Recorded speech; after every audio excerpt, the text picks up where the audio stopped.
Welcome to Lemoore City Council Chambers, located at 429 C Street. This is our May 21st meeting. Please silence all electronic devices as a courtesy to those in attendance. Thank you. If you could please stand for the invocation led by Kimberly Nelson and remain standing for the Pledge of Allegiance led by Councilmember Orth. Father God, we thank you for this opportunity, Lord, to come together. We ask you, Lord God, we invite you into this meeting and we ask for your wisdom. I pray, Father God, that you would bless those in our leadership, Lord God, those in our city council, our Madam Mayor, and all those sitting in the panel, Lord God, that you would bless them, Lord God, from on high, and that you, Lord God, would bless those that are sitting out here, our fire chief, and Lord God, our police chief, Lord God, and all those, Lord God, that help this community to run smoothly. I pray for blessings over our community members, Lord God, and your protection. We surrender it all into your hands. In Jesus' name, amen. Amen. Ready? Salute.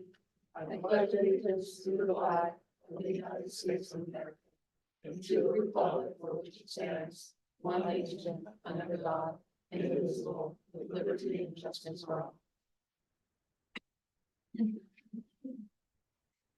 Thank you.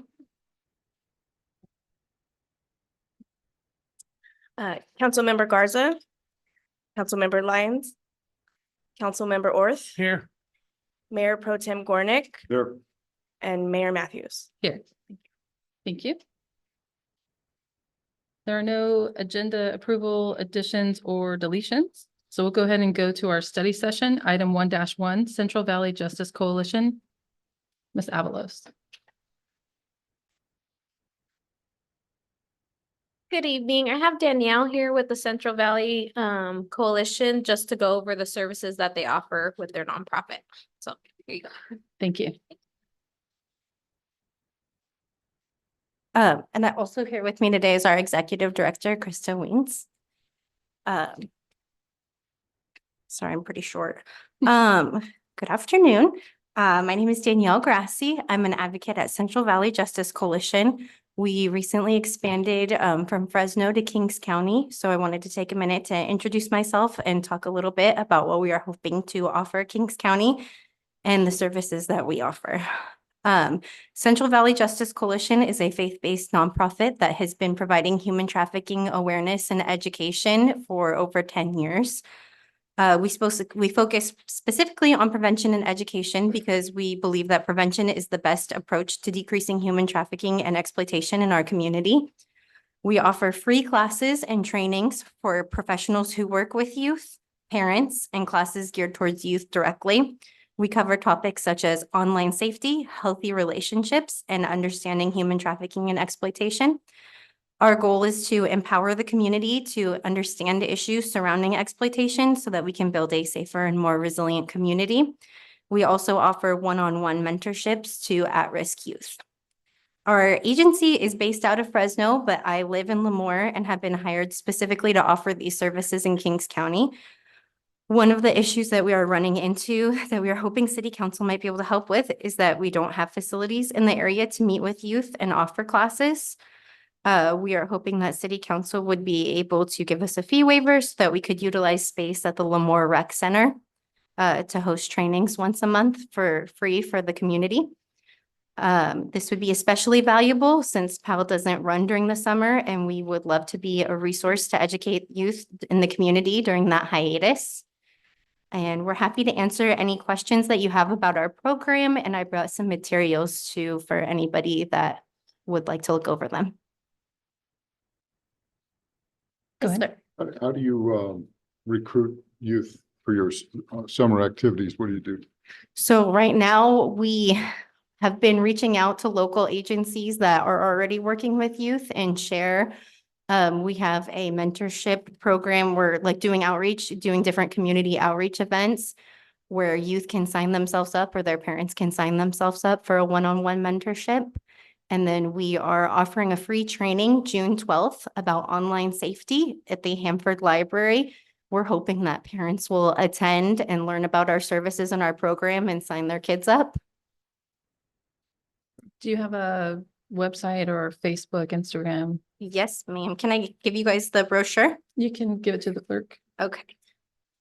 Have you talked with the high school superintendent or the college about possibility of using a classroom for a class on a Saturday or stuff like that? We are working with the CCAP program, the Child Abuse Prevention Committee, and they have their outreach. There's members from the school district on there. So that would be, a good resource that we will reach out to as well. Thank you. Thank you.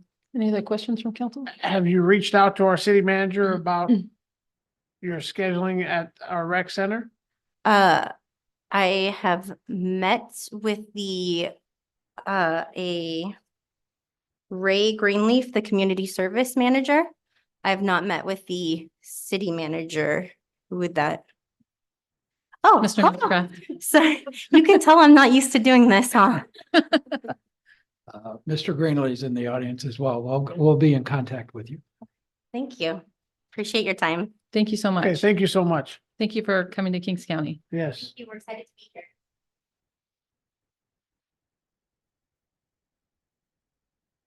Was there any questions from the public for Danielle?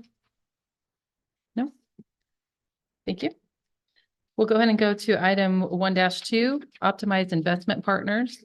Mr. Northcroft. Thank you, Madam Mayor and members of the council. I believe on Zoom, we have David Bilby, the president and CEO of Optimize Investment Partners. I think he'll have a brief introduction. I think Vice Mayor Cornick at the last meeting had some questions, so we invited him to be here this evening. Good evening. Good evening. Can everyone hear me okay? Yeah. Kind of, Yeah, kind of. A little louder, maybe. a little low. Okay, I'll turn up my volume. Thank you so much for giving us an opportunity to join you tonight. My name's David Bilby, and I'm happy to answer any questions you have. We do have a presentation on the side as well, if you'd like me to give that, but I wanted to at least respond to the questions we received from the city manager in regards to the portfolio structure and ensuring that the city has ample liquidity for operations. So one of the things we did when we set up the portfolio for the city a few months back was to ensure that out of about the $72 million that you had in cash available, we were only investing $40 million in what we call a long-term portfolio. So that's 1 to 5 years. And we spread that out over that 5-year period to ensure that in future years, we have liquidity come available in each year. So you have investments maturing throughout that 1 to 5 year period for that initial $40 million investment. And then the rest of the funds were invested in a short-term strategy of less than a year with approximately $15 to $20 million in liquid funds.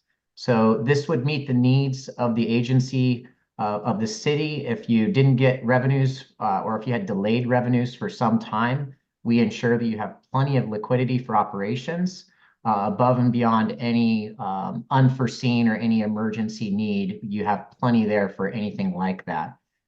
So we structured it that way. We did get some great timing with when you guys approved our agreement and when we moved forward. The initial estimate for revenues for the city was going to be about $2.5 million per year. And right now we're estimating it closer to $3 million for the next year. So you'll see on your last quarterly report that was taken, we estimate about $880,000 in revenue for this quarter that you're in right now, the April, May, June quarter. And that's going to come down over time as you spend down your balances in accordance with your capital improvement program budget. So those dollars will come down quarter after quarter as your balances come down. But we did exceed our targeted interest rates, our targeted portfolio performance, and we're very happy to be working with the city to be managing your portfolio. Question, please. Yes. So these funds that you've invested in, I'm saying this primarily for the audience as well as anybody listening. This is different than our reserve and our budget, correct? So we invest your cash, and that can be all the different funds that you have in your various funds.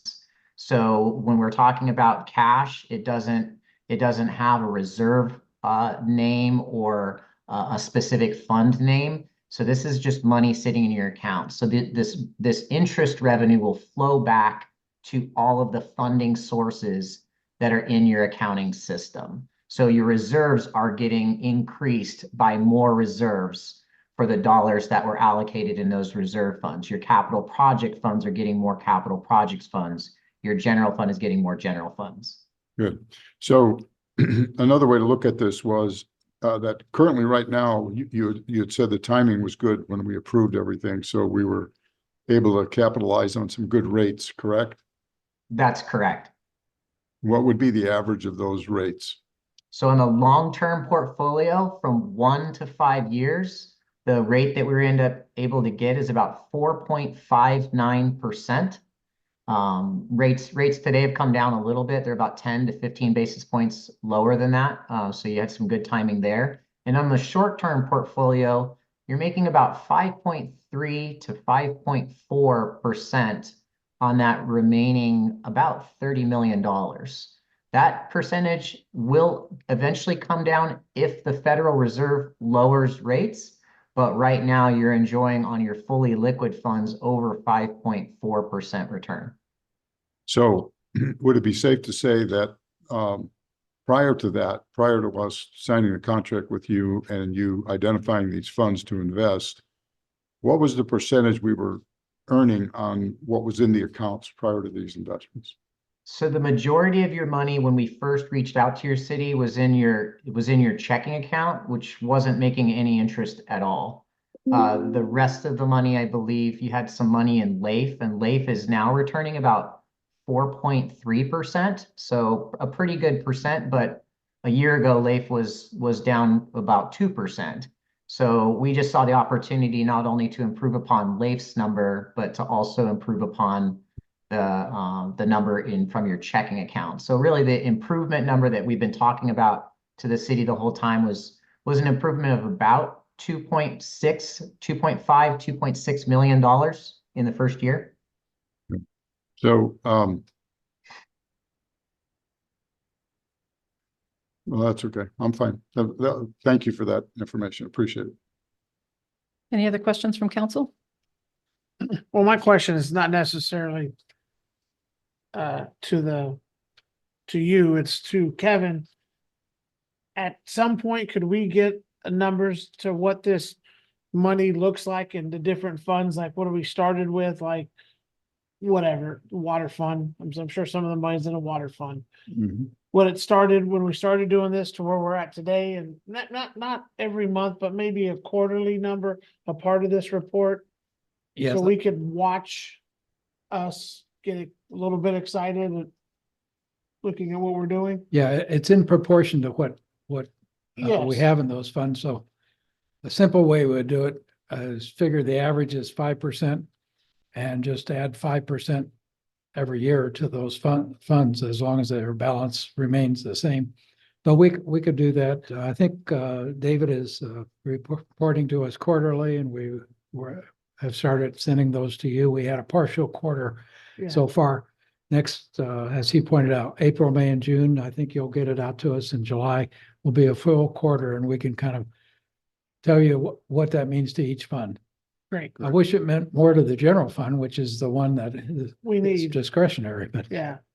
But our reserve has substantial, and has a little bit of money in there, correct? if I hope it's more than a little bit. Well, we it's have close to what, 9 close to million? 10 million in our Yeah, so, in our unappropriated general fund. yeah, so 5% of 10 million a year is better than a sharp stick in our eye. At 500,000? That's my math, so, Okay. I mean, that's a lot better than what we were getting before. I'd say that. I will say we budgeted $10,000 in interest income in the general fund the current year. So we're doing substantially better. Yeah. Amazing. Thank you. thank you for Optimize for what you guys do. Any other questions from council? Any questions from the public?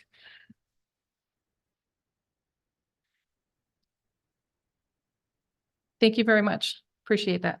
Thank you, Dave. Item 1-3, That presentation was gonna give us. was he going to share a presentation? We're Yeah. gonna share a presentation. If he asked if you wanted one, he was available to do that if you want. My apologies. Yeah, I thought we had it. coming. Is Did it we still lose it? there? Dave, you're still on?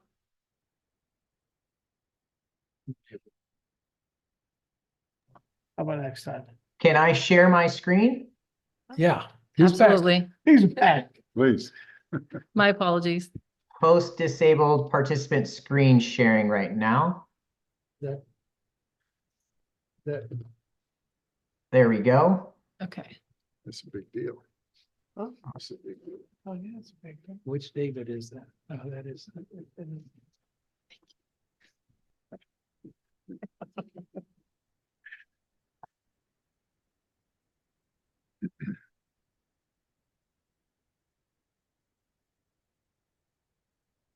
I think you're good to go, Dave.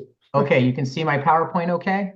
You Yes. bet. Yes. Okay, it's very, very quick. So what we do to create some of this value for you is we look at your historical cash flows, all the data from the city over the last 3 years. We extrapolate that, we take the one-times out, one-time revenues, one-time expenditures out, and we create with your current budget, a projection on future cash flows. What this does is it tells us when you're low on cash during the fiscal year, when you're high on cash during the fiscal year. So this is something unique to our company that we use our government experience to create this information to layer into the investment recommendations.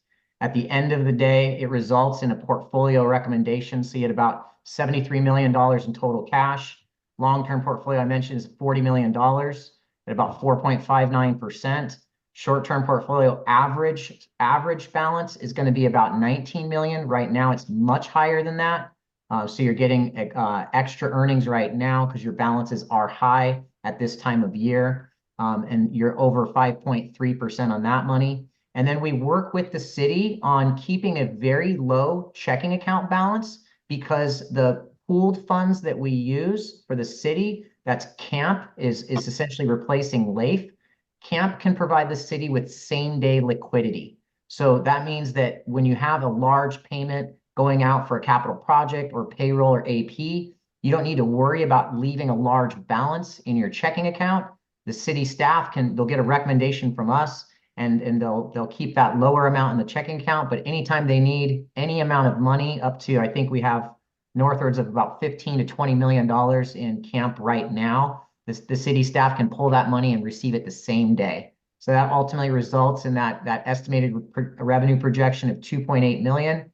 And this is kind of the nice part is if your projects are going slower, you're making more money. So at least if there is a delay in any of your project expenditures or budgeted expenditures, you know you can rely on some additional interest revenue coming in now that you're fully invested and have a program in place that is closely monitoring all of your investments and your cash. That's the total presentation. And Kevin has a copy. If you guys don't have it, we can certainly send that to you. Thank you. Okay. Did you have any questions on the presentation? No, very good. Thank Very you. good. Appreciate it. Thank you, sir. Thank you. Item 1-3, FM3 Research, Lemoore Sales Tax Feasibility Survey Analysis. Mr. Northcroft. Thank you, Madam Mayor. David Metz with FM3 Research.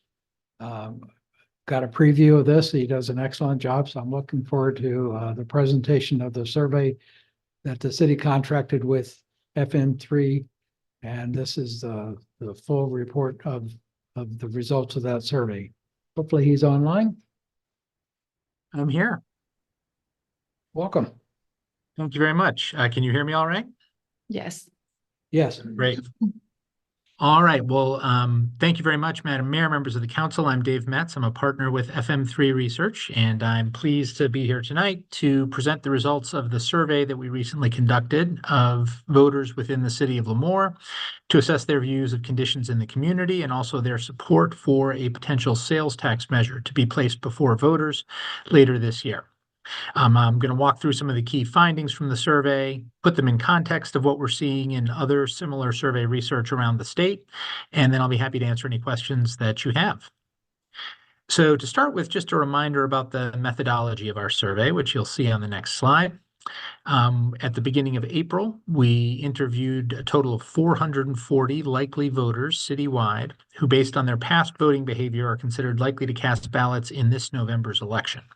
Obviously, since this is a presidential election, we anticipate turnout will be high. And so voters with pretty much any recent history of voting behavior or who had newly registered to vote were included in our sample. We conducted the survey in English and Spanish, and we reached out to respondents using calls on landline phones, wireless phones, invitations sent via email, and text messages, which is a standard approach to doing this kind of voter research these days. For most of the results I'm going to share with you, the margin of sampling error is plus or minus 4.9%. So with that context in mind, here's what we heard from local voters. We started the survey with a question that we use in most of our polling, where we like to begin by just getting a sense of the public's gut feeling about how things are going in their community. We asked them to tell us if they think things in Lemoore are headed in the right direction or off on the wrong track.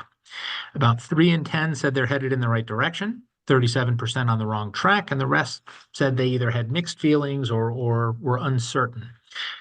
This is pretty typical for what we're seeing in a lot of California cities right now, given the range of issues that voters are concerned about, which we'll talk about in a few minutes. We've seen increasing numbers indicate that they think things are on the wrong track. When we ask this same question statewide in California, a majority, 56, 57%, now tell us they think California is on the wrong track. So it's a more ambivalent rather than negative feeling in the city of Lemoore, but that provides, I think, a little context for these unsettled feelings we're hearing from voters. On the next slide, you'll see a list of some of the major issues that might be facing the community, where we asked voters to rate them in terms of their level of concern, labeling each either an extremely serious, very serious, somewhat, or not too serious problem. And the numbers running down the right-hand side, which we've ranked them by, are the proportion that rated each either extremely or very serious, which are the top 2 points on that scale. The items that are at the top of the list all have to do with the cost of living. And obviously, this is the biggest concern, not only for voters statewide in California, but also for voters in most parts of the country right now. Almost half of Lemoore voters rate inflation and the cost of living as a very serious problem, or I'm sorry, as an extremely serious problem. That's that dark red bar on the left. 7 in 10 rated at least a very serious problem. The cost of housing is a slightly less intense concern, but also a broadly shared one. Following that, you'll see there's no other issue that more than half of voters are rating a very serious problem, which is actually encouraging to see. In a lot of parts of the state right now, the level of concern about crime, in some places concern about things like flooding or road conditions are issues that majorities rate as very serious problems. But those concerns seem to be a little bit less intense here in Lemoore. Now, that said, if you look at everything except the 3 items at the bottom of the slide, if we include those who rate them a somewhat serious problem, that's that lightest pink bar in the middle of the slide, there are solid majorities that view all of those as at least a somewhat serious problem. So there are things that local voters would like to see addressed. And as we'll see in a few minutes, when we ask people about reasons they might support a sales tax measure, a lot of it calls back to some of these issues, which they want to make sure, at the very least, don't become more serious problems and hopefully can be addressed. Now, we also wanted to understand how the public feels about local government. As you see on the next slide, we asked them whether they would approve or disapprove of the performance of a variety of local public agencies. And you'll see the total approval and disapproval again on the right-hand side. What stands out here is generally positive numbers for most departments within city government. We have overwhelming approval for the police department, 80% compared to only 12% disapproval. For Parks and Recreation, it's 69-17. And for Public Works, 55-30. There's more mixed evaluations for the city council, as you'll see below, but that's typical when we're talking about any elected body. They always tend to inspire a little bit more cynicism from the public than when we talk about individual departments that are providing services. And so those numbers at the top of the slide are really good news. It suggests that the public believes that in a variety of different substantive service areas, the city is doing a good job of providing some fundamental core services. On the next slide, you'll see a question where we ask people to evaluate the performance of the city of Lemoore overall in providing services and taking care of the needs of Lemoore residents. And here again, the news is encouraging. 57% say they approve of its performance compared to 35% who say they disapprove. So that's short of a 2-to-1 margin, but it's a solid majority by 22 points. It is worth noting that among those who approve of the city's performance, it is a somewhat qualified approval. Only about 1 in 10 say that they strongly approve.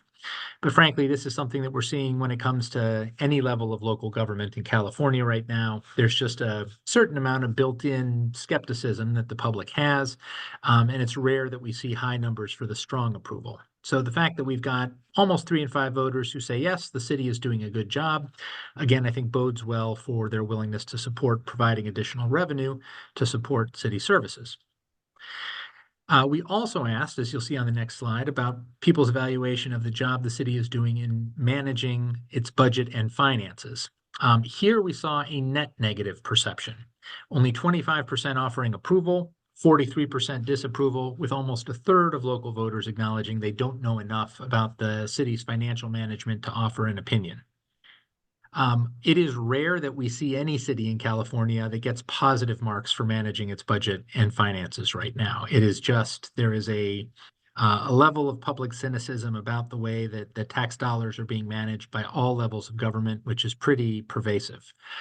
So in relative terms, this is, I would say, fairly par for the course in terms of where most cities are. The sole exceptions are really very small, very affluent communities in some parts of the state where the numbers might be somewhat higher. On the next slide, we asked about some of the challenges that Lemoore might be facing in terms of budget shortfalls. And almost 2 in 5 voters tell us they have heard at least a little bit about the city of Lemoore facing budget shortfalls. Now, within that proportion, the top bar representing the proportion who say that they have heard a great deal about city budget shortfalls is a much smaller number. It's only about 1 in 10 voters.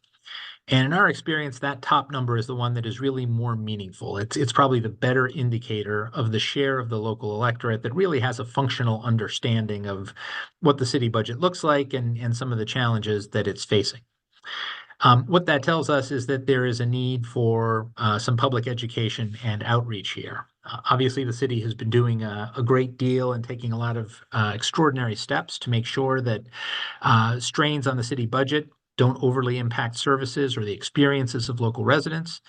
But a downside of that creative financial management can be that voters aren't aware about just how financially tight the situation is. And I think it would be helpful for the city to do some outreach and education, especially if you choose to move forward with some kind of a finance measure, to let voters know why it is needed and why over the long term, the current resources available to the city will not be adequate to support the level of services that residents are currently receiving. We then turn to the question of whether voters think the city needs additional resources to provide services to Lemoore residents. 57% say they see at least some need for additional resources. 27% say they see little or no need, and nearly 1 in 5 say they don't know enough to offer an opinion. That number at the top of the slide we typically see as a pretty good proxy for voters' willingness to tax themselves to provide additional resources for the city. You need to recognize that there's a need for those dollars, understandably, before voters are going to be willing to vote to take them out of their own pockets. And so starting with 3 in 5, having some recognition of that need is encouraging. And as you'll see, it aligns pretty similarly to the level of support we see for a potential sales tax measure. At the same time, almost half that share of voters, 30%, are people who only perceive some need for additional dollars. And again, I think that's an indicator of a place where public education could be beneficial. These may be voters who recognize that the city budget is strained, but don't really understand the sort of the urgency of the situation that the city faces. And a better acquaintance with that might help them evaluate the need for a potential finance measure. So all of that context leads us, as you'll see on the next slide, to voters' reaction to potential sales tax measures that might be put before them.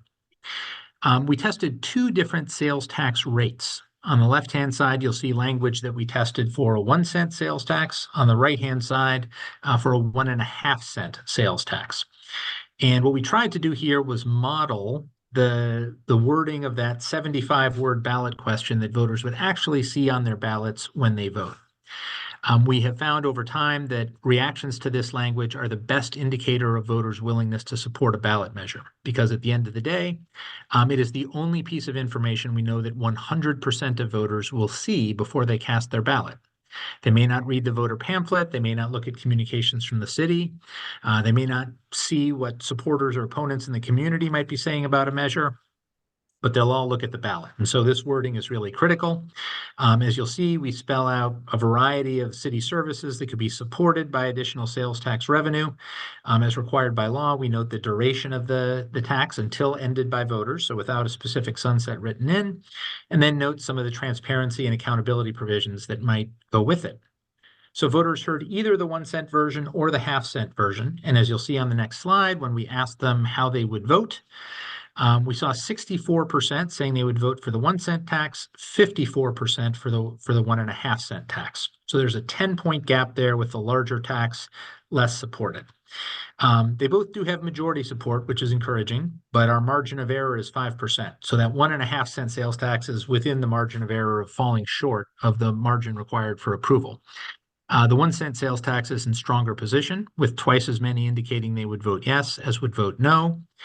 But once again, when we focus on how certain voters are in their backing of the measure, the proportion who say they would definitely vote yes at the top of the slide, that's 33%, but nearly as many qualify their support, saying they'd only probably vote yes or are leaning toward doing so. And again, that lines up with some of the numbers we saw in the prior slides.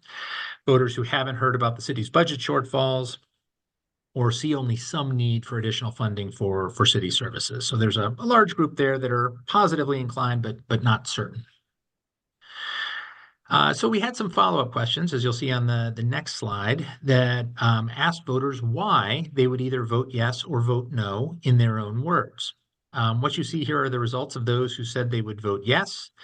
And a lot of their comments had to do with just a desire to keep the city a good place to live, focusing on sort of basic maintenance and upkeep of the city. In terms of specific services that voters called out as key to their yes vote, improving infrastructure like roads and sidewalks, 1 in 5 yes voters mentioned that. Addressing crime rates and policing, about 1 in 5 mentioned that as well, with another 10% talking about police presence or 911 response. And then you'll see a variety of more generally supportive comments that this is important, it's needed, they think the city would benefit from having additional dollars to support city services. For opponents, as you'll see on the next slide, when we ask them why they would vote no, there are 2 main reasons that they cited. And frankly, this is true on just about any tax proposal we test in any local community. Number 1, they don't want taxes to go up. You remember seeing the concern about the cost of living, which was the issue that was of greatest concern to Lemoore voters right now. And a tax increase obviously sort of runs into that concern. And then worries in the next 2 items about mismanagement or waste, and distrust about whether government will spend the money effectively. Those 2 objections are the ones we most frequently see, again, for just about any local finance measure. So we then explored a variety of ways that money from a measure of this type could be put to work by the city. And obviously, this is a general tax. It would be supporting the provision of a wide range of city services, including the ones you see listed here. We asked respondents to rate each of these potential investments as either extremely, very, somewhat, or not too important. The numbers running down the right-hand side of this slide are the proportion that rated each investment area as either extremely or very important. And so everything on this slide, at least 4 and 5 rated very important, which is encouraging to see. And it touches on a lot of those issues that voters told us in their own words were important to them, in particular, public safety, maintenance of public infrastructure, including streets. Those are some of the things that are highest on the list. Attracting and retaining local businesses also scores relatively high. And you'll note we included in this some accountability provisions that might be a part of a spending plan, like that third item from the bottom, requiring that all funds benefit Lemoore residents. 56% rated that extremely important. Sometimes there are taxes that are placed at a county or a regional level, and voters question whether they're going to benefit their individual community within that larger area. And if this is a city tax, obviously it is only going to go to local residents, and that's important to them.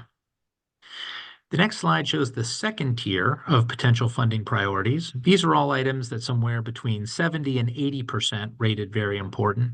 And again, those numbers are encouraging because remember, we're starting out with only about little under or right around 3 in 5 voters telling us they would vote yes. So there's a bunch of initially undecided or even opposed voters who are saying, yeah, these are reasonably good uses of the money. Again, we see a lot of infrastructure and public safety here, but also things like maintaining youth programs, parks and recreation programs, and then again, more fiscal accountability provisions like annual independent audits or citizen oversight. And then finally, on the next slide, you'll see the lower tier of funding priorities. And most of those, the things that voters rank as sort of less important, there's only 2 that fewer Excuse than me, could you half. go back to the prior slide, please? Yeah.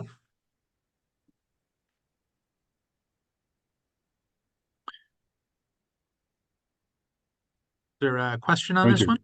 Just Okay. I hadn't finished reading the list, that's all. Gotcha. Okay. So then on the final slide, only 2 items fell short of half, rating them as very important.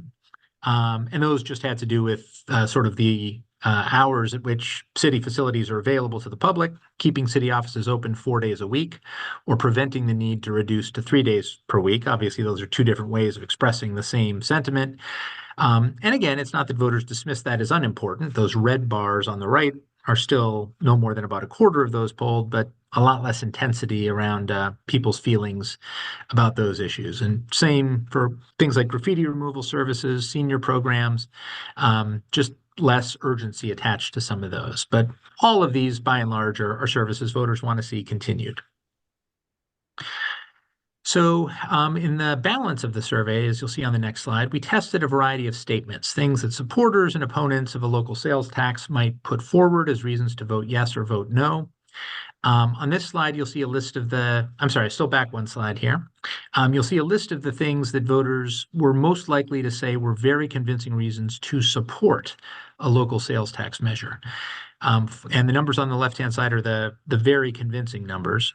One message was over 40%, and that's a threshold we sort of look at to identify messages that tend to be strongly convincing to voters. And one focused on public safety is very, very high here, noting that just 5 police officers patrol the whole city on an average shift, and that this measure is crucial to prevent cuts in that level of police protection. Other messages around road conditions, again, sort of basic infrastructure and public safety tended to be voters' top 2 priorities. So messages that highlight those score relatively well, but then other ones that have to do with financial accountability, given some of the concerns that voters express about whether money will be wasted, talking about some of the accountability provisions, and then the notion that all of this money is going to stay local. State government can't take it away, and it'll help to meet some of the responsibilities that have been assigned to cities and devolved from higher levels of government. So core priorities around public safety and infrastructure, and then accountability provisions very high on voters' lists of messages. So we tested these and a range of other messages, pro and con, and then we retested whether voters would be willing to support a 1 cent or a 1.5 cent sales tax. And as you'll see here, support for a 1 cent sales tax remains robust throughout the survey. It starts at 64%, goes to 68% after the messages we just showed you. And then after we offer some criticisms relating to the cost of living and whether voters think the money will be well managed, support drops to 61%. So it's lower than where it started, but it's still more than 3 in 5 voters, and well over the simple majority threshold required for approval. So this is the 1 cent sales tax. On the 1.5 cent sales tax, as you'll see on the next slide, the numbers are much, much closer. We start at 54%. It doesn't really go up when voters hear the additional information. And then the negative messaging drops support down to 50%, right at that margin for approval, with 40% indicating that they would vote no. So the bottom line coming out of the survey, as you'll see on the next slide, is we believe a sales tax increase is viable this November if you choose to put one before voters, but we believe that a 1 cent rate is more advisable than 1.5 cent. While there is broad support even for 1.5 cent, it's very, very close to that threshold that would be required for approval. And there's a number of data points in the poll that suggest that there are some vulnerabilities there as time passes. The numbers go down as voters hear more.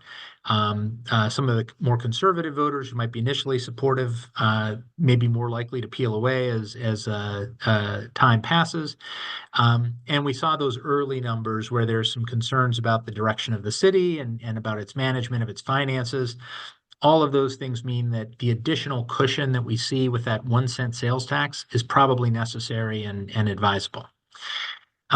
And then in terms of themes for public education and outreach, obviously this revenue could be critical to maintaining the city's current level of investment in public safety and maintaining public infrastructure, including streets and roads.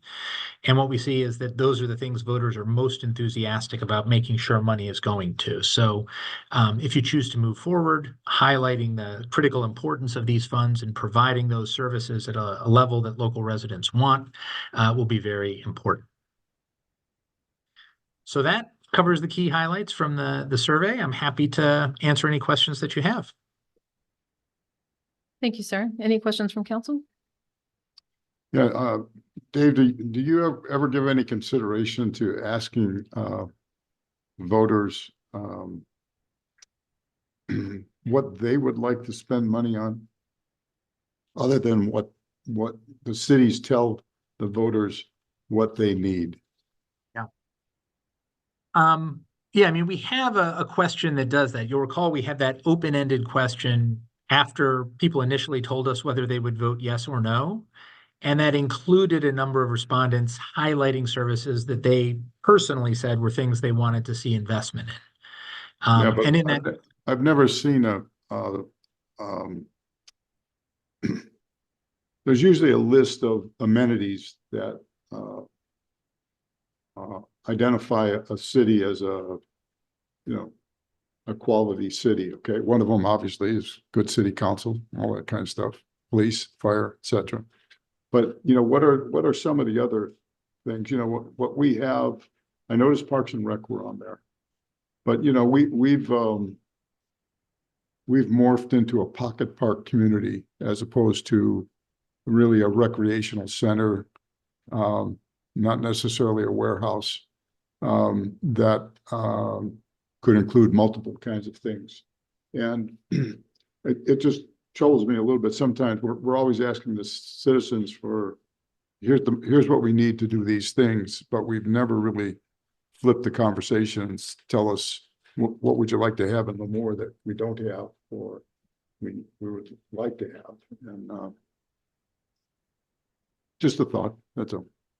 Yeah, that's absolutely a fair question. And sometimes, obviously, this survey was sort of centered around issues relating to city finance and revenues.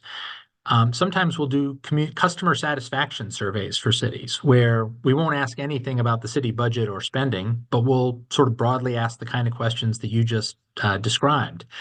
What are the factors that are most important to you having a high quality of life in Lemoore? And just let them tell us whatever is on their mind, whether it's something the city explicitly provides or whether it's a condition that the city can influence but isn't specifically a city service.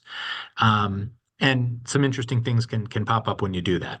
So yes, it's a good suggestion, and I think a different survey could explore those kinds of factors. Good, thanks. Any other questions from council? Yeah, the 440 people that you surveyed, were they the hyperpetual voters, or were they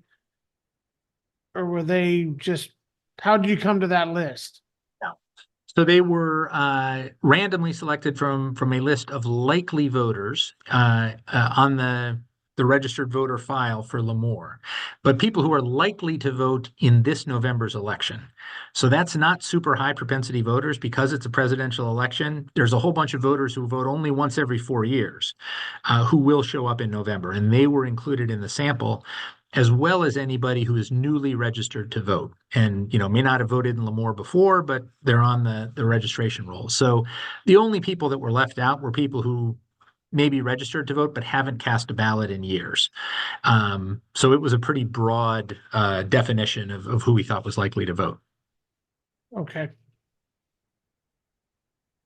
Any other questions from council? Are there any questions from the public?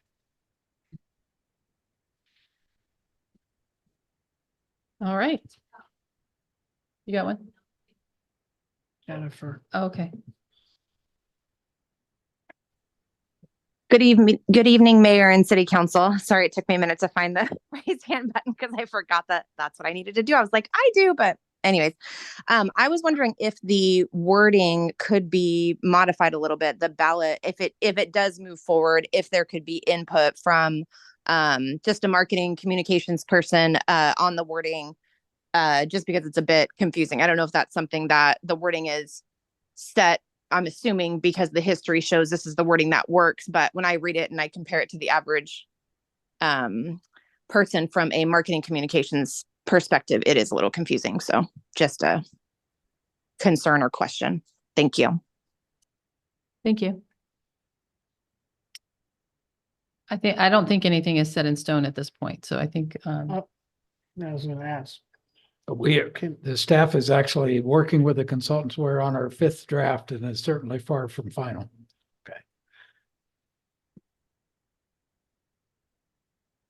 hope that answers your question, Jennifer. Be happy to share the draft with her if she has input. She could let me know how to reach her. I'm sure she'll reach out. Good. Let's see. We'll go ahead and move on to public comment. Public comment will be in accordance with the attached policy. This time is reserved for members of the audience to address the city council on items of interest that are not on the agenda and are within the subject matter jurisdiction of the council. It is recommended that speakers limit their comments to 3 minutes each, and it is requested that no comments be made during this period on items on the agenda. The council is prohibited by law from taking any action on matters discussed that are not on the agenda. Prior to addressing the council, any handouts for council will be provided to the city clerk for distribution to the council and appropriate staff. The public will have an opportunity to comment on items on the agenda once the item has been called and the mayor opens the item to the public. So if anybody has anything that they want to say that is not on the agenda, now's the time to speak. Are there any public comment? Do you have one online? Okay, go ahead. Jennifer Solis again. Thank you. Sorry, I was muted when I was responding before, but yes, I will reach out and we will get together on ballot wording. But for my public comment, I just wanted to offer again, I haven't met the new city manager in person, but welcome. And I've heard good things. And just because we are talking about outreach and education, I did with the prior city manager, Facebook online Q&As, because I know a lot of times people can't always attend in-person meetings like town halls. You might get in the dozens, but on the Facebook online, we were in the hundreds. And so I'd be happy to do those again with city manager, anybody that, wants to talk finance, because it just gives more access to the residents. Next, I want to thank Mayor Matthews for being so involved in social media.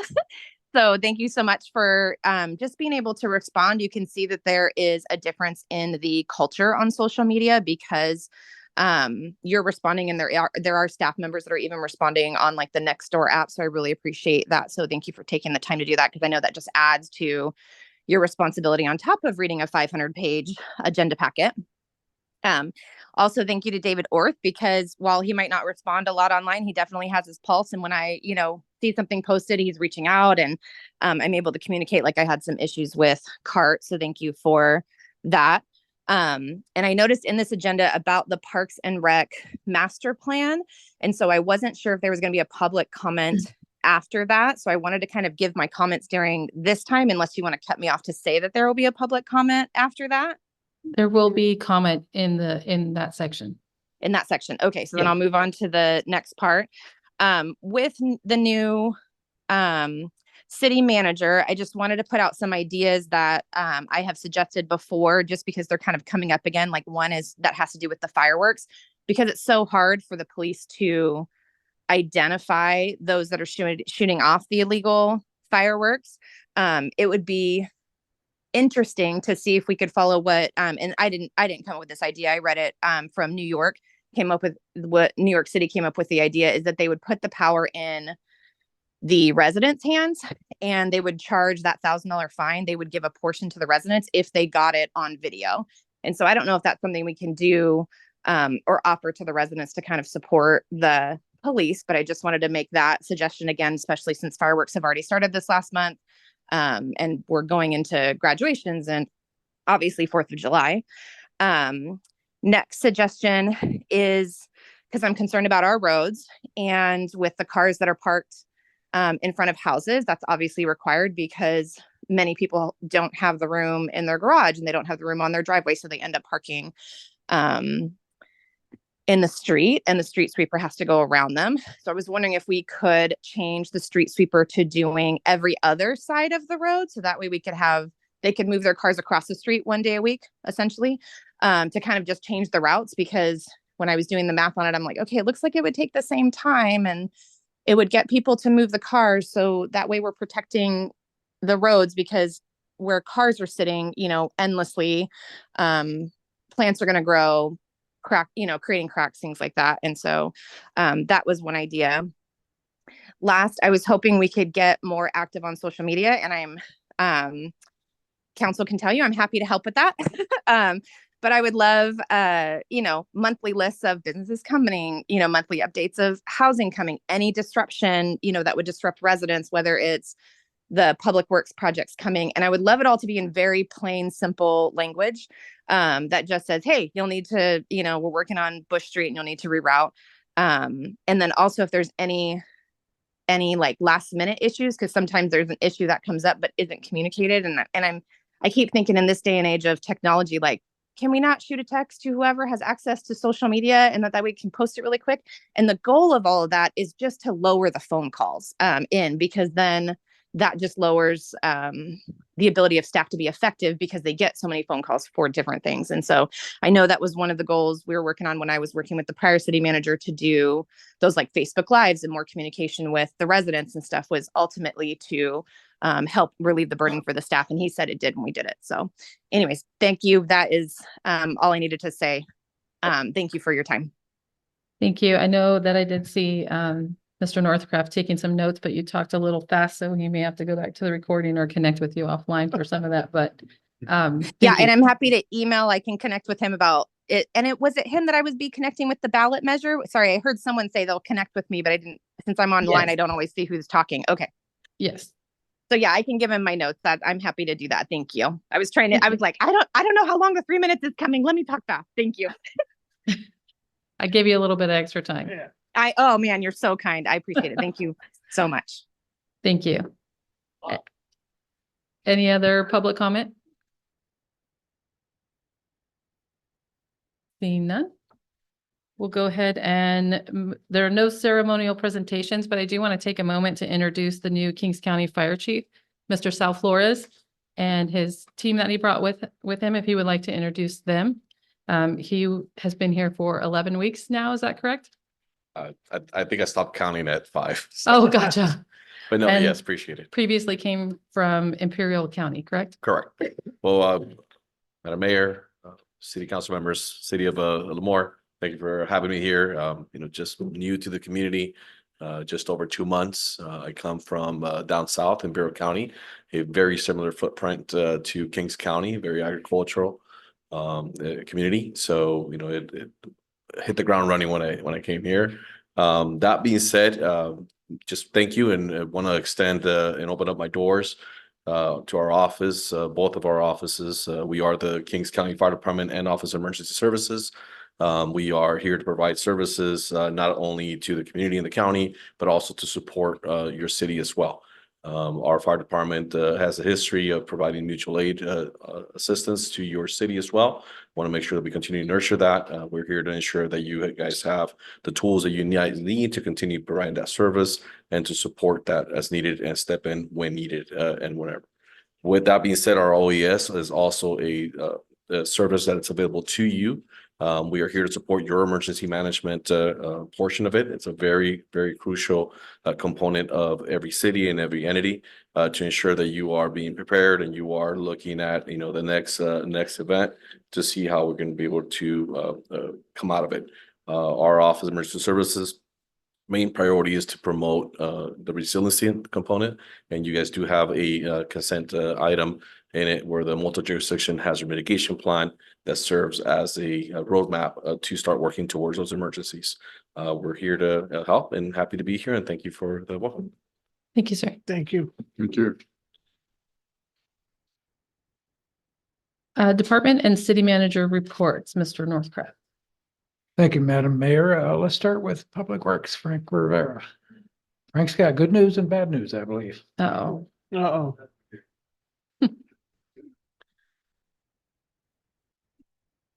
Good evening, Mayor and council members. So I guess I'll start with the good, bad news. We recently received a citation order from the State Water Resources Board regarding our water treatment plants as far as the delay. So what they're requesting is basically an action plan. They want to see a good plan with some dates on it and some milestones that we need to stick to. So Kevin and I and the consultants had just 2 weeks prior to this citation order had already started the discussion how we're going to work around that and get the projects done. So we met with city engineer staff. We're coming up with an action plan, some dates of when we will have the plans complete, out to bid, and then actually have the work started. So we have, I think, until like July 16th to provide the state with that action plan. So we are prioritizing that first, but in the meantime, we're also in the background working on, plans that are available, punch list to put together the bid packet. So we're thinking if everything goes right, and we'll know for sure once we go through all the details, but we're thinking somewhere about 3 months to get the plans out to bid. And then once we award the contract within the year, we'll start actually working on both sites. Well, site 7, which is across West Hills College, and then 11, I'm sure the contractor, there's enough work to do at both sites to hopefully get both of them maybe in operation in about a year's time. Again, we're going to have to spend some time to go through, the timeline, but the first course of action is to get this action plan to the state and have them approve it. They have mentioned they do have the authority to fine us if they don't get this action plan. So we are definitely working on that. So any questions regarding that? Yes, sir. Is this considered an emergency? Can we shorten the timelines? Will the state allow us to do that if we want? The bidding and all that stuff? We're going to take it the shortest, because because of the monetary value, it's going to have to be a formal bid. So there'll be probably a 30-45 day window to do that. And then making sure once we award the contract that all the parts that are needed, I think everything's pretty much here already. I think 7 was pretty well in the wet testing state, it was already, going through that state and being reviewed by the state for approval. 11 was shortly behind it. They were filling up the vessels with chemicals and resins, that type of stuff. And there were just some tie-ins that still need to be done. So I think already, I think the shortest route is pretty well defined. What you got? What, Yeah. there's two wells out there by the college, one on the west and one east. Which one are we talking about? So there's 3 wells out at West Hills. There's 7 where the Oh, the- tanks are at, and then we have 13 and 14 well sites. Which one is on the south end of the campus, and then the other is off College to the west of to the east of the college, off College Avenue. Okay, but the one furthest west out there, almost by the charter school. Behind the charter school? Yeah. That is well site number 13. Okay, no, Yeah. so all of them are, All those wells send water to the tank location, which is well site number 7. 7, okay, Yes. okay. One question is our energy provider included in any of this, or are we good to go on power? PG&E? Yeah. Yeah, Just so try we, not so to we, call 'em we out. actually got the 1600 amp service panel came in about 3 months ago. Okay. We already went through that and now we have permanent power out there. So that was also a delay. So now we do have the permanent power out at well site number 7. We won't need that for anything else. It's good to go for the rest of the project. It's Oh, good to go. okay, Yes, good. that's what It's we good to need. know. Yep. Now, my only question is, obviously, we all know when the well incident happened, everything stopped. The well, is it 11 out there on 18? It's, my math is saying it still needs roughly 8 months worth of possible work to be finished No, well, no, after the so bids go out? those are both going to go at the same time. 7 and 11 will go at the same time. Yeah. I Yeah, get they'll- that, but Yeah, we already have a punch list. A punch list was generated at both sites. So basically, we're just going off the punch list, the items that were left to be done before the wet testing aspects could start. The well is already running. Well 11 has always been running. yeah. It's just the actual treatment side of it is not. How long does the testing take? The testing, Yeah, the process, you said filling up The the wet test? vessels and the wet test and this. yeah. If we started tomorrow and we could start testing it, how long would it take to get a certification to start utilizing our $30+ million? Yeah, system? so if everything was done on the punch list and all the chemicals were in all the tanks. And then we did some preliminary, testing through the treatment system itself. Got some results to make sure that it's doing what it's supposed to be doing. And then once we felt confident that we had the numbers, then we would have the state come over. And we would probably do the test over again with them to show them how the system works and then actually show them the results. At that point, they'll either tell us, okay, submit your completed operations and manual plan, your maybe your SOP on how to actually start the plants and shut them off. So they'll give us kind of like a final checklist. So it could be, once we got to, it could be maybe a month after, we get them out here to put their eyes on it. And they say, okay, move forward. It'd probably take, a month or 45 days to probably get them all their, because we already have an operations manual plan for both sites. I think they had some questions that were still lacking, so we would have to just finish answering those questions, and then just kind of, having the conversation and just making sure, we provide them everything they want. And then I think there's some time that it takes to actually add a piece of treatment equipment to the city's water system. So there could be some, time in that, and I don't know what that time could be. but Yeah, Yeah. makes sense.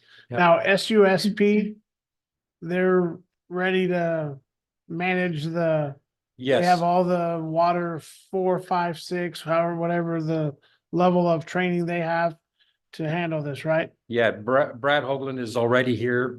He's been with SUSP for probably over a year now, but he has the T4 license. But yeah, they can bring in, people to stand in for him if he's gone, or they can even have, T5s if Yeah. there was ever a need. But Okay. yes, Yes. Because, you know, as you well know, and everyone else knows, our community has spent over $30 million on a facility on filtration that we've been waiting 5-6 years for, and we understand some of it is out of our hands, but No. then to hear it's sounds like it's gonna be another year is just a little Yeah. more salt on that wound that, We I- hope it's faster, but there's a lot of unusual, scenarios moving forward,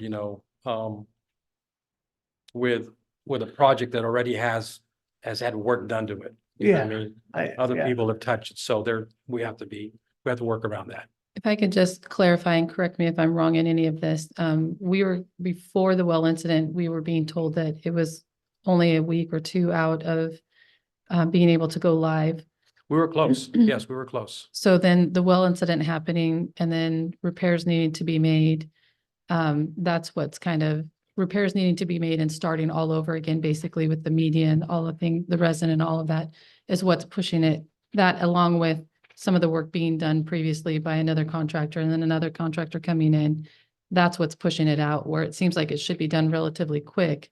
There are other factors that are involved pushing it out to roughly 12 months. Yes, yes. Thank you. Any other questions from council? No. Any questions from the public? What's good news, Frank? Pardon? What's the good news? Oh, yeah, sorry. You had Oh, other good news. You're Streetlights. Streetlights. So we actually made a step forward, Frank. If you remember, you requested us to provide streetlights on Iona. So we're not only gonna put them on Iona, but we're gonna do Champion and then the southern end of Vine Street. So we met with PG&E today. We put our eyes on every pole.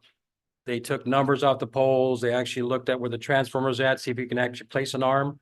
So It sounds like a country western song, Streetlights on Iona. yeah. So still, I asked them from now, as of right now, how long do you think we'll be away from seeing a light? It's still probably 6 to 8 months away. Oh, that's better. The timeline. Yes, Yeah, right. if everything goes Took well. 3 years to get to this point. Yeah. But that's a good news. So. Now, who owns this? Good news. Who owns the streetlights? Us or PG&E? So they will own, because they're on poles and they're right by high voltage, they will own and maintain those That's streetlights. what I wanted to hear. So what happens like if we get development along Iona, as far as those poles will stay there for sidewalk and curb and gutter and all that? Are they off the street enough and easy? No, if we ever put in curb and gutter, we'll probably have to move the poles behind them. Okay. And then if we probably do that, then if the poles are in the way, we'll put them back on a pole or we'll put an I'll put a actual new pole. city street light, standard street light. That's good. I'm sure the residents there will be real happy with that. Yeah. Yeah, for sure. Thank you. You're welcome. Thank you, sir. Our police chief, Michael Kendall.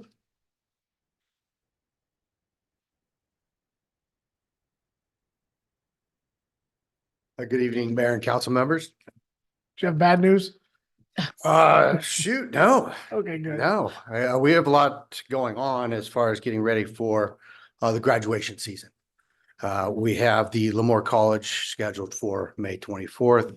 If you live in and around that area, I would avoid it at all costs. The Lemoore High School graduation is June 6th. The Liberty graduation is June 5th. Jameson is also June 5th. The Festa Parade is May 26th, which is also it's relatively short, but it will disrupt traffic for a little bit. And then just a reminder, the MAT Award presentation will be June 4th. And then I just want to publicly recognize our community service officers.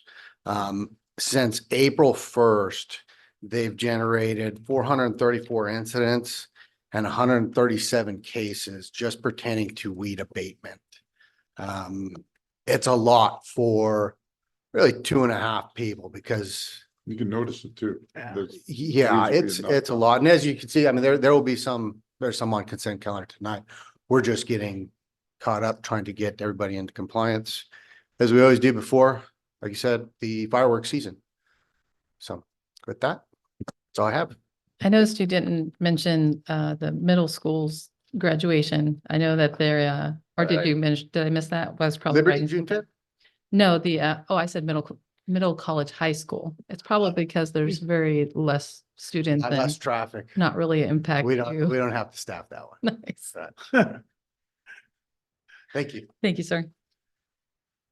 Mayor, just a couple, well, let me add, our community services manager. Let's go to Ray Greenlee next.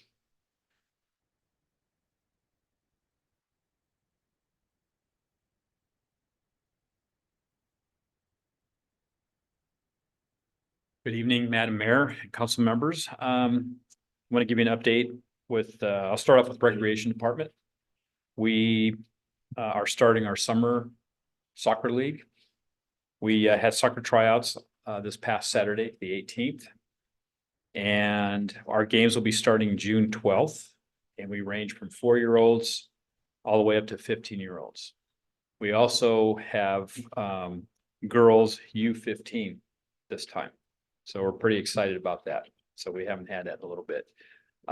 We've had, excuse me, we've have 550 signups of children. So, which is unusual for us during the summer. We've exceeded what our spring was at 542 or 547. And we still have a waiting list of people. So just wanted to bring it up to you.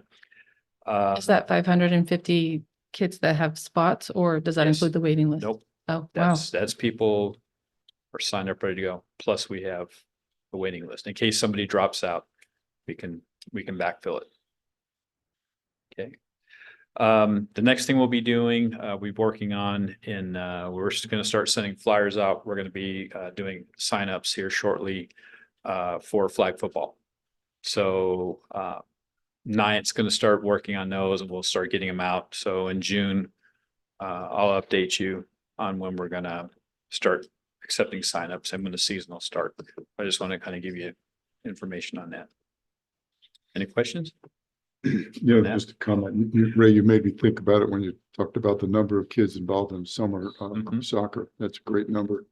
It is. It's awesome. It But, really you know, is. we had a presentation about tax increase and there's been a lot of talk in this town about doing something with a pool, a city pool or an aquatic complex or whatever. That would be an interesting query through your department to see if parents would be willing to. Well, you're getting into my thunder for Oh, my number, my I'm last. sorry. I didn't read your notes. But no, it's- We're on the same wavelength there. Yeah, no, exactly. Yeah, my presentation for the RFP, we'll kind of discuss that a little bit, but so yeah, we're very excited. I mean, it's a lot and we do it with 2 people. Well, 2.5. I'm the half. I don't really do anything, but with 2 people, it's amazing what they're able to do. So I'm really proud of the rec staff. Building division update. We did a final, first final for the Navy Federal Credit Union. And so they have some correction items. And then we also did a first final. No, I think we did a second final today for Starbucks. They're anticipating opening up the end of this week, I believe, or next week. So they're getting close. They have some things that they need to take care of, but at least we're moving forward on that. So that business will be opened back up because I've got a lot of people in the office who are Starbucks fans and keep asking me, when are you going to let them open? I'm like, well, as soon as they're ready. So we're excited about that. And then of course, DD's. Last time I was in DD's, it's impressive when they took down all the walls. They had to do a bunch of support braces in there, steel braces, and it's going to be, it's quite large. As the mayor had informed me, their PG&E, our partners, they have moved their time frame for them, and we're looking at possibly August. They got to get a transformer in, and then they got to get the rest of the hookups and all that stuff to bring all those units together as one. So a side note to that, a couple of weeks ago, I was up in Northern California and I happened to, my son happened to work on a gentleman's truck who is a person at PG&E. I was hoping to get a connection. So I spoke to him about this, and he said, just so you know, your issues are everywhere where PG&E is concerned. It's not just to your division or your city. He even commented that PG&E employees don't like other PG&E department employees because they do a lot of finger pointing. And so one of the things I asked him, why the delays on these parts? He said that what happens is they'll go in the yard, they're set to be used for this project, and then somebody will come in and scoop that up and use it for their project without letting that project person know. And there's certain people assigned to projects, so what ends up happening, there's no communication. So he told me that then now they got to call and say, oh, we have to postpone, we're out. So I tried, I thought maybe I could work some magic, but yeah, no go on that. So Keep trying. Don't give up. I'm not giving up, but we'll keep it. I did get an update on that, that there was some more work that needed to be done. So the timeline, once they get the work completed, the demo completed, they could potentially move them up in the schedule. So Good. haven't lost all hope. Oh, yeah, we'll Yeah. keep our fingers crossed. Yeah. Awesome. Any other questions, or we good? Just want to say good job. Oh, well, thank you. Thank you. I appreciate it. Mayor, just a couple items. Met with the seniors today. I think Leroy Griffith was in the audience. He was Yep. one of the members. Trying to improve the golf versus senior center situation. Interesting, someone counted the golf balls on the flat roof building, and there were over 400 golf balls. They are planning on putting netting up at the golf course. The golf course is working with us as well as the seniors. Also talked to the seniors about grant opportunities, communicating what is available through the area agency on aging, also contacted them. And hopefully publicizing both what is available through our senior center and throughout the area. There are Meals on Wheels available citywide for people who are eligible. And hopefully we can do a better job with social media and getting more word out about what we have available. Just a quick comment. The public may be noticing that we've had several closed sessions on city manager employment. That's not me. We're looking to fill the job with someone definitely younger and no doubt smarter than I am. And hopefully all goes well in the next month or so. We'll be doing some interviews that will move us along on that process. That's all, Mayor. And City Council has decided that we would like to invite the public to maybe submit some questions from the citizens on what they may want us to ask for our future city manager. What are some of the things that you guys are looking for? So they will be putting a post out on social media with ways to do that. So be on the lookout for that. We'd appreciate your comments and questions and input. So thank you. Let's see, consent calendar. Items considered routine in nature are placed on the consent calendar. They will be considered and voted upon in one vote as one item unless a council member or member of the public requests individual consideration. We have item 4-1, approval of minutes, regular meeting, May 7th, 2024. 4-2, approval resolution 2024-13, declaring public nuisance and ordering public hearing regarding property abatement. 4-3, approval resolution 2024-14, adopting the Kings County multi-jurisdictional local hazard mitigation plan.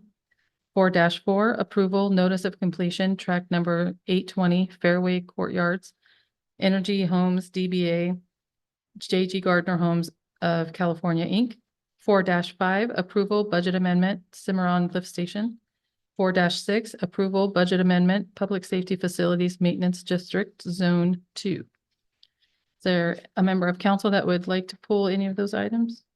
Oh, wait, I apologize. 4-7, approval, Tyler Technology Software implementation update. It's on the back page. Sorry about that. I'd like to pull 4-7. I'd like to pull 4-2. That's it? Really? I'm just kidding. Is there anyone from the public that would like to pull any items off the consent calendar? Seeing none, I'll entertain a motion to approve the consent calendar items 4-1, 4-3, 4-4, 4-5, and 4-6. Motion. Second. I have a motion by Councilmember Orth and a second by Councilmember Gornick. Councilmember Orth, Yes. Councilmember Gornick, Yes. and I vote yes as well. It's 3 in favor. 4-2, did you have a specific question?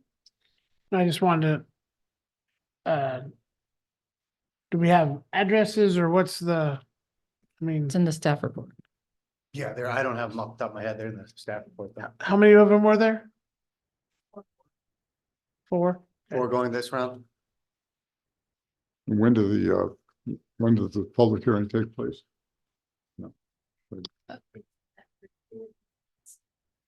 Next June council 4th. meeting. June 4th. Oh, okay. Are they repeat offenders? Yeah, most. Most of them are. Just kind of curious, at what point do we? I mean, can we raise the fine or The way the, are they all the, I'm sorry, are they all the train track ones? It's not the. No, report, no. it's That's the no, railroad track. no, these are residents. Oh, okay. And the way the ordinance is written, once they come into compliance, as long as they maintain that compliance for 1 calendar year, we have to start the process over again. So, and that's kind of typically what happens. Are we restricted in our ordinance by what the state requires or? No, the time frames and things like that. I don't know. I would have to talk with the attorney about that as far as setting the calendar year. Is that kind of what your question is? Well, once we start the process, like before is there a time limit that we have to adhere to with respect to? Yeah, before the so- public? And is that set by the state or is that something we set on? No, we can change ordinances around to, I was just thinking to move it quicker. kind of make it, absolutely. yeah. We do have to, there are some requirements. We do have to send out certified mail twice. But then our ordinance is very, it has some teeth to it, to where once they are notified via certified mail, and once we have established contact, they're given a certain amount of time to come into compliance, 24 hours, 7 days. If they're not, we can go out there and issue them a citation. And then 24 hours after that, we can issue them a second citation, up to $5,000 a year. Okay. Cool. I knew the addresses. I wanted to know how many. I wanted to make sure it wasn't the, I hear you. This isn't the one I was looking at. Is there any questions or comments from the public? Okay. Who is it? Jennifer, go ahead. Thank you, Jennifer Solis, 757 Redwood Lane, Lemoore. I have the similar questions that because it's in the calendar year, is there a different time that we could be doing this? Because it seems it goes to council kind of at the, end of spring, beginning of summer. And then when it actually gets done, it's end of summer, beginning of fall. I mean, it's even being done as late as November. And I'm like, well, if we're not going to do it till November, can't we just wait till January and then be able to reabate if necessary for the entire next calendar year? Was one idea. Another idea is just to bring this to council more often, because it doesn't seem like it would be that much more work to bring to council if you guys are because I know the staff is constantly doing the work, right? They're constantly communicating with the residents. They're constantly doing that. And so could it be brought to council twice a year? Just some ideas and comments. Thank you for your time. Yeah, the 99% of our abatement issues is going to affect, it's going to be in regards to weeds. And those are winter weeds. And those are weeds that grow during the winter. We're trying to get them to cut down during the winter into the springtime, then they dry out. And then that becomes your issue. And it really just comes down to a lot of it is staffing too. You know, we have two individuals addressing it full time on top of their other issue. You know, we don't have code enforcement. We have community service officers. Yeah. You know, they do all our community-based programming. They're out there doing crossing guard duties. They're not just doing code enforcement. So Is so this group that we have in front of us tonight, is there another group for next week or never? Intent to do a public hearing and then the public hearing. Yeah, but the address that I shared with you that you shared with the police isn't on here. So that's what I'm just curious. no, that one just is still in the process. Oh, okay. That That's one's what I- going out to second. So units. you got to. We actually made contact. A lot of times too, right, is Absentees. right. They're renters or they work at night, you know, that Leprinos are on base. And it's just trying to get a hold of them. Most of them don't want a citation.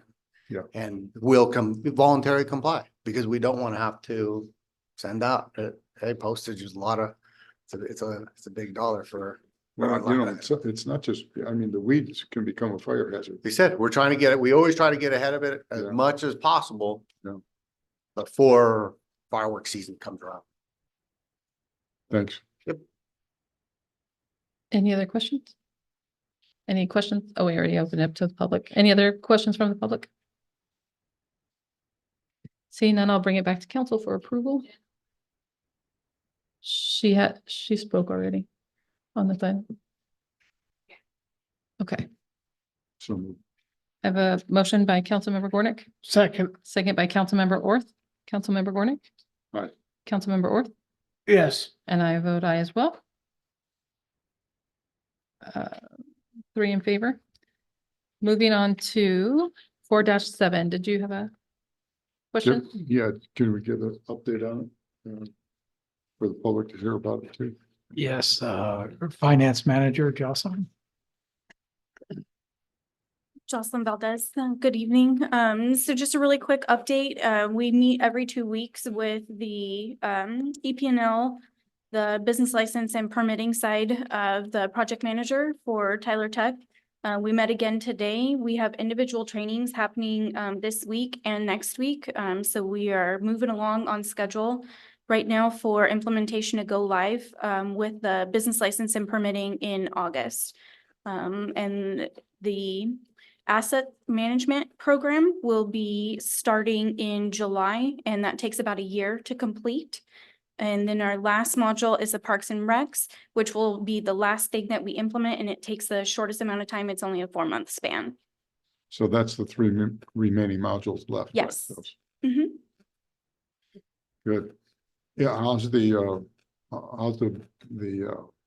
water bill issue? Is that pretty much resolved itself? No.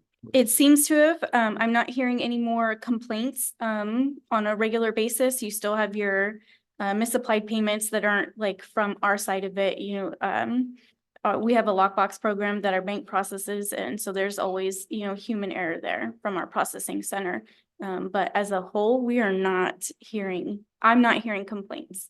Good. I haven't heard any. It's good. Thank you. Mhm. Any other questions? Any other questions from council? Any questions from the public? Thank you. We'll go ahead and move, public hearing has been continued to the next Are we meeting gonna vote on, on that? what, I'm sorry? We're gonna vote on 4-7? Oh, yeah. Motion. Thank you. 4-7, Thanks, guys. Councilmember Orth, yes. Councilmember Gornick, Yes. and I vote yes. I thought I got the wrong name for a second. You delayed. Okay, now we'll move on to public hearing has been continued to the next regular city council meeting for June 4th. New business 6-1, report and recommendation, development of a Parks and Recreation master plan. There's your thunder, Ray.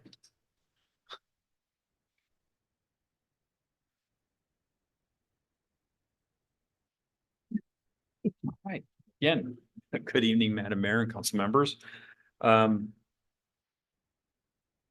What we're proposing is we want to go out and we want to do a request for an RFP. So we're asking for your approval to do so. And as the city of Lemoore continues to grow, Parks and Recreation needs to have a plan. And that goes along with what you were stating earlier of, you know, what the citizens want, what they need. So we're looking to basically see if we can hire a consultant and to come up with basically a master plan for 5 years and see exactly what the citizens want. In my packet, I don't have it with me, but we also have been doing surveys in the rec department. I believe December 23 was the last one we did. If you look in that packet, you'll see a bunch of the items of what people want. And it's interesting is that the poll, I believe, is not a high number for the swimming pool, but yet you hear it from people always saying about it'd be nice to have a pool. So, but this will really help us out to be able to establish kind of a direction and something to go off of. And it will include them contacting citizens, that type of stuff, along with talking with staff. And then, of course, coming to before you with recommendations. The impact, excuse me, there won't be any impact to our general fund. To do this, we have recreation impact fees that we've collected that we could use. So we're not asking to take anything out of the general fund. So with that, is there any questions?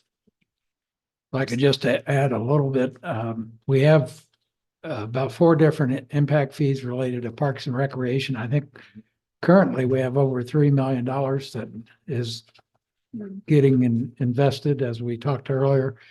Over the next several years, we'll probably, if we continue to add housing, maybe a couple of million more dollars. So $100,000 to invest to make sure we're spending that 3 to 5 million over the next several years wisely. I think is a good investment for the city, and hopefully we'll build consensus in the community on what type of recreation expansion programs that will best meet the needs of our community.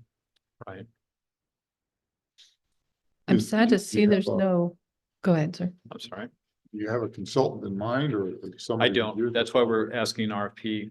I put all the information.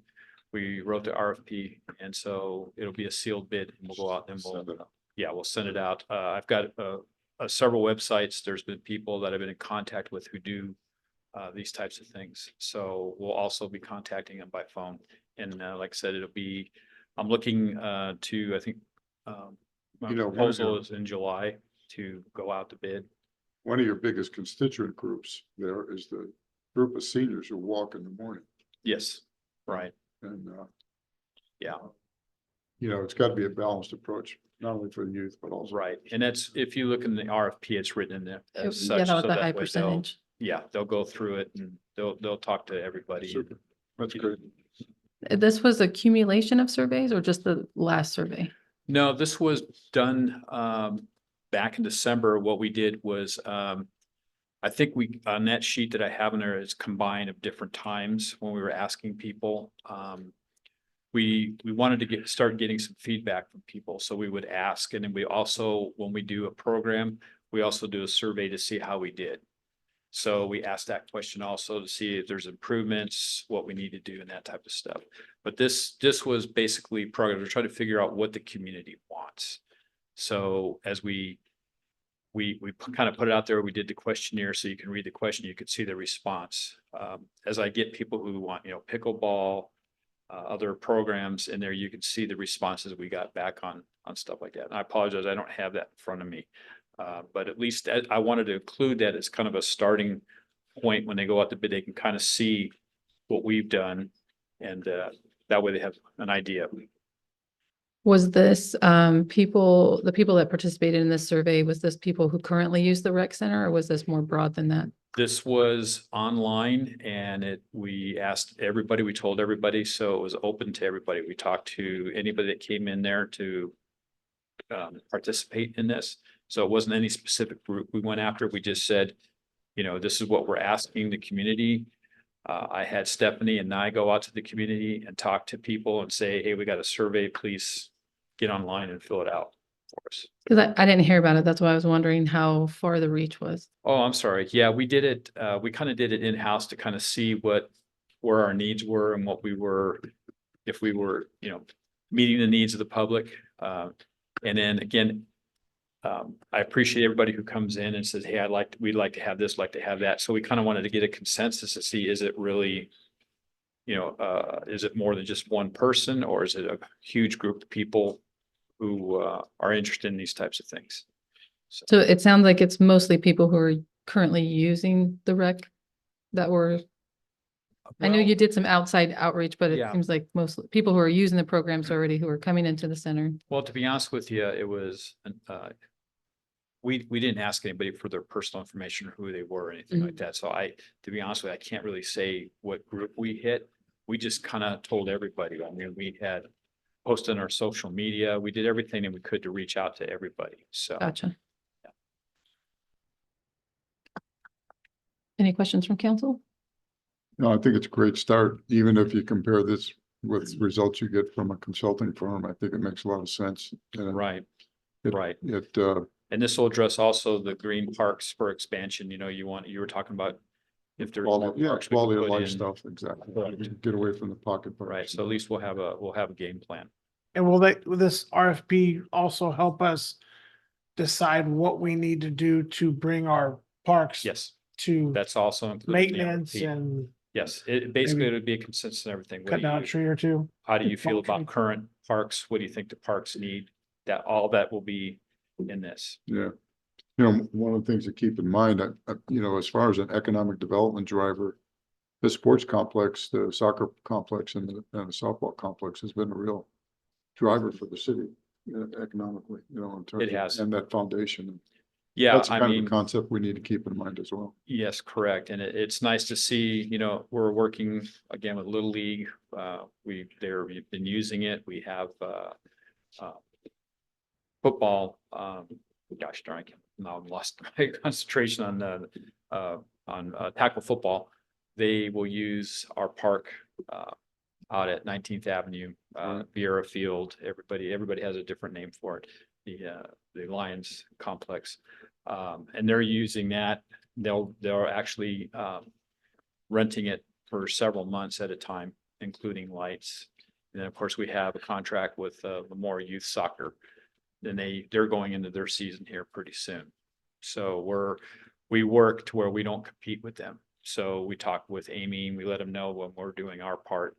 Then she helps us. She ends up getting children sign up. She helps us with coaches, all that type of stuff. So we kind of work together. But yeah, it's a great park. I mean, it's really awesome to have that type of complex out there. Yeah.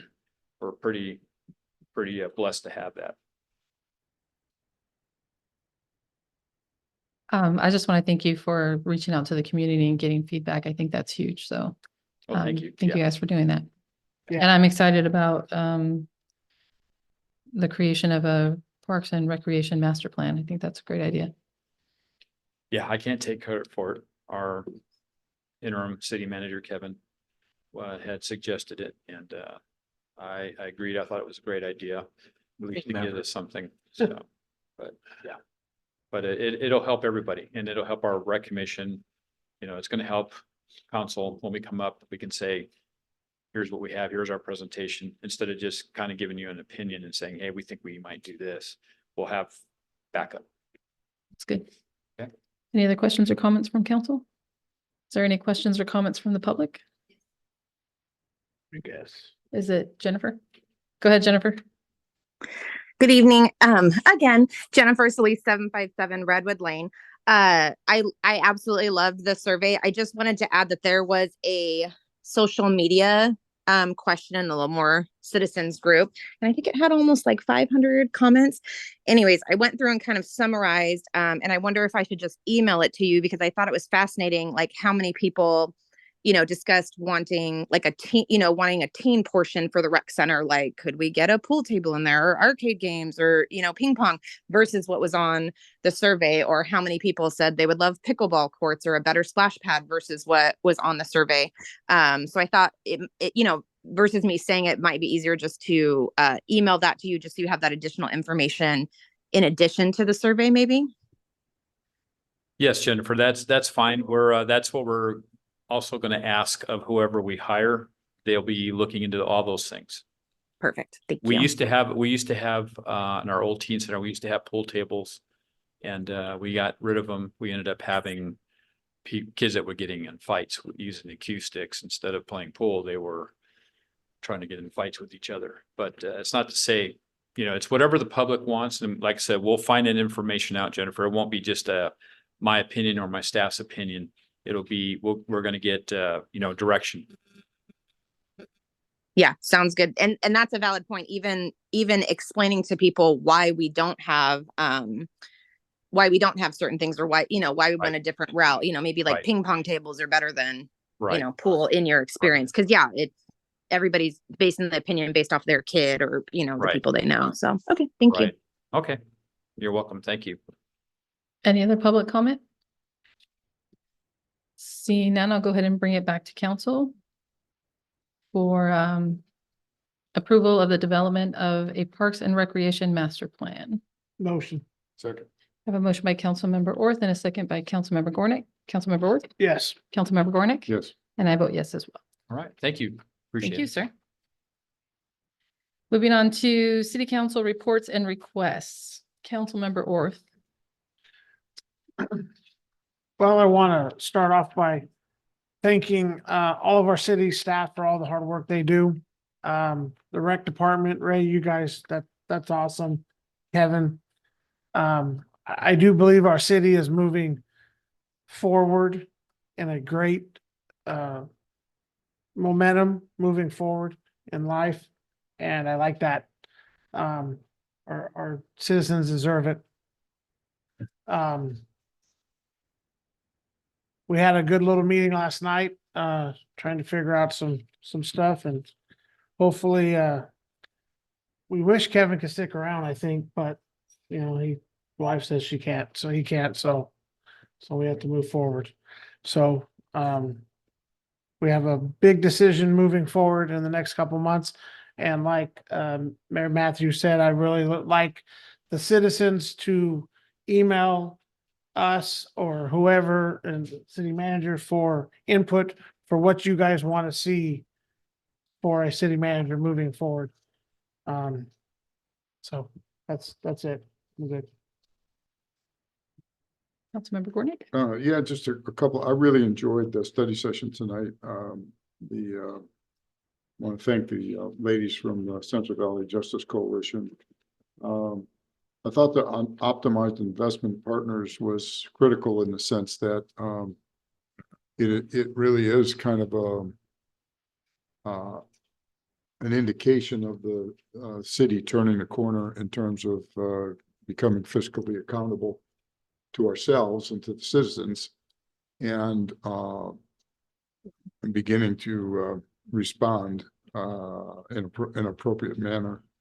And I also thought while I had some issues with it, I think it was important for us to take a look at the more sales tax feasibility. I think those are good numbers. I think those would be probably better numbers if we were able to communicate some of our accomplishments to the citizens in a better way, and also develop future planning for what we wanted to occur. So I felt good about that. That's all I want to say. Thank you, sir. I just want to report back that I did attend the in Moss Landing, PG&E's Moss Landing Elkhorn Battery Storage Facility tour, which was very interesting. Huge facility with huge batteries. Very nice facility, very well ran. One issue only so far, and a very small issue so far in their history of running that facility, and always changing every day. Technology changes every day, and they're changing with it. So that was very educational. I also attended and presented certificates at the Marine Corps League Detachment number 014 Annual K9 Event and Awards in Clovis. That was a very well attended event. Also attended the King's Lions Agave Fest. That was also very well attended. It was very hot, so I was surprised to see so many people out there actually. I had the pleasure to meet the founder of Panda, visited our store here in Lemoore, which is pretty amazing for him to come to Little Lemoore on his jet into Visalia. But I did hear that our store was doing so well, not only in sales, but their Panda Cares Foundation director also came out, and they were just kind of like, what's going on in Lemoore? The store's still continuing to do well. And the director said numerous times about how generous the city of Lemoore is. And I just agreed with her, of course. We're a special community. She said it several times, and then she finally kind of gave a little more information on that. I met with them on, I believe it was May 10th, and our store opened on April 26th. And I believe that, was it May 10th? It was a little over a month, so I apologize for the date. It was not this Monday, but last Monday. So it was only open for a few weeks, but when you donate at the register, that money, I'm told, stays local. And our city actually donated $11 million, not 11 million, I'm sorry, $11,000 in that very short amount of time, which they thought was incredible. It definitely stood out to them. So I just wanted to give a shout out to the citizens of Lemoore, not only for supporting our businesses that come into town, all of our businesses that come into town, but just being very caring and generous people. And I think that says a lot about our community, that it got the attention of the founder of Panda. So who's a very, very nice gentleman, by the way. And also I attended the Kings County Peace Officers Memorial at the Kings County facility that was put on this year by Avenel Police Department. Also attended the city county coordinating meeting with interim city manager, Mr. Northcraft. I did attend the mosquito abatement meeting for Mr. Reed. While he was out, there was not a lot going on there. They did give a preliminary budget, but they don't have their final budget yet. I also attended Mr. Northcraft's town hall last week, which was well attended. There's another one coming up in June. I apologize, I don't have the date right off, but I'm sorry. June 12th. June 12th will be the next one. So I encourage anyone that wants to dive a little bit deeper into our financial situation and where we may be headed to attend those, ask questions, get the information that you might need. I also attended the Kings County Homeless Collaborative this week. They did their point in time count, which is preliminary at this point. They're still going through that, but those numbers should be out. Those definitive numbers should be out next month. The San Joaquin Valley Air Pollution Control District CAC committee that I sit on has a panel doing interviews for the hearing board for the air district. I sit on that panel and am currently helping to conduct some of those phone interviews. Also, I will be attending the Office of Education brunch tomorrow with other city leaders and education leaders to discuss education in our area.